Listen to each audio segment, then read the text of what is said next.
I wish I could sit down and talk to my younger self about money. Not for hours, not with lectures or guilt, just a few honest truths, the kind that would have changed everything. The strange part is this: none of these lessons were hidden. The information was always there. People tried to share it, but I wasn't ready to hear it. I thought I had time. I thought I was different. I thought I'd figure it out later. Later came faster than expected. And if you're watching this right now, whether you're 25, 35, or even 45, there's a good chance you're repeating some of those same patterns. Not because you're careless, but because some truths about money only become real after you've lived long enough to feel their consequences. These are the lessons that usually take decades to learn. Some come from success, most come from mistakes. All of them are things people wish they understood earlier. And right now, you have an advantage. You're hearing them before time makes them obvious. Lesson 1. Time is the only thing you can't earn back.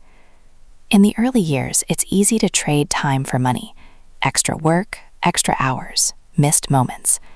It feels productive, but time isn't renewable. Money can come later. Time doesn't. What matters isn't maximizing income at all costs. It's reaching a point where your time belongs to you and actually using it well. Money is a tool. Time is the goal. Lesson 2. You're not as exceptional as you think, and that's a good thing. It's tempting to believe you can outsmart the system, pick better investments, time things perfectly.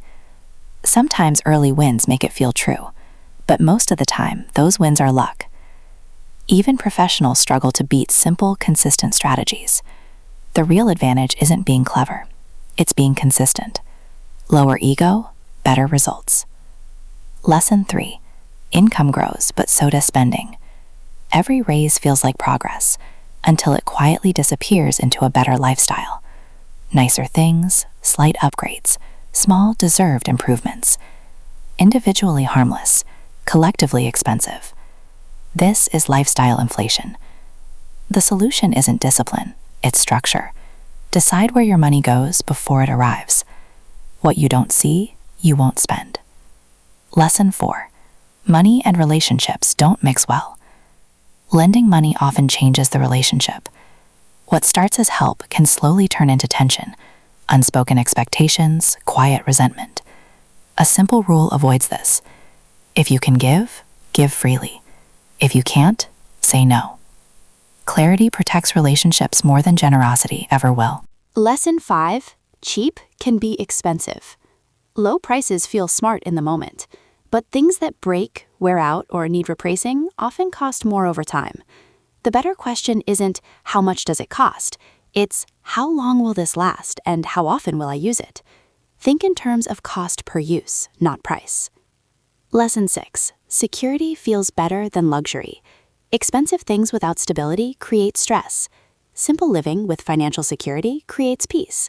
One gives short-term excitement, the other gives long-term calm, and calm wins every time. Lesson 7. Most money problems are behavior problems. It's rarely just math. Spending often follows patterns: stress, boredom, insecurity, habits. Until those patterns are understood, no budget really works. Money is emotional before it's logical. Lesson 8. Investing is simple, but not easy. The strategy is clear. Be consistent, stay invested, think long-term. The challenge is emotional. Fear during downturns, excitement during hype. The solution isn't more knowledge, it's better systems. Automate what you can. Reduce the chance of emotional decisions. Lesson 9. Small money today is big money tomorrow.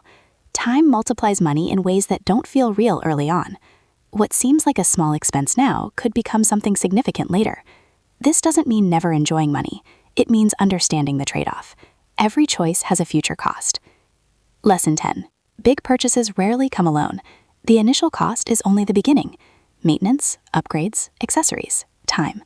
Everything you own comes with hidden expenses. Always ask, what will this really cost over time? Lesson 11. Most people aren't paying as much attention as you think. Buying things to impress others rarely works. People are focused on their own lives, and those who judge based on possessions aren't worth impressing anyway. Real satisfaction comes from alignment, not approval. Lesson 12. Systems speed motivation. Intentions fade. systems stay. Automatic saving, automatic investing, automatic payments.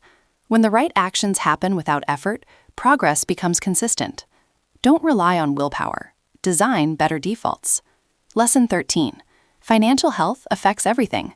Stress about money doesn't stay in your bank account. It shows up in sleep, relationships, focus, and energy. Stability creates space for everything else to improve. Money isn't everything, but the lack of it affects almost everything. Lesson 14. Enough needs a number. If you don't define it, you'll never reach it. More will always feel necessary. The target will always move. Clarity creates direction. Direction creates peace. Lesson 15. Money is a tool, not the destination. It's easy to spend life chasing numbers, but numbers aren't the point. Time, freedom, meaningful work, relationships, that's what matters. Money simply makes those things possible. Don't confuse the tool with the goal. These lessons don't take years to understand, but they often take years to feel real. And most people will hear them, agree with them, and still do nothing. But a few people will act. They'll change one habit, set up one system, make one different decision, and over time, that difference compounds. Time moves faster than you expect. What you do with your money during that time shapes the options you'll have later. You don't need to learn everything the hard way. You just need to listen early enough and act.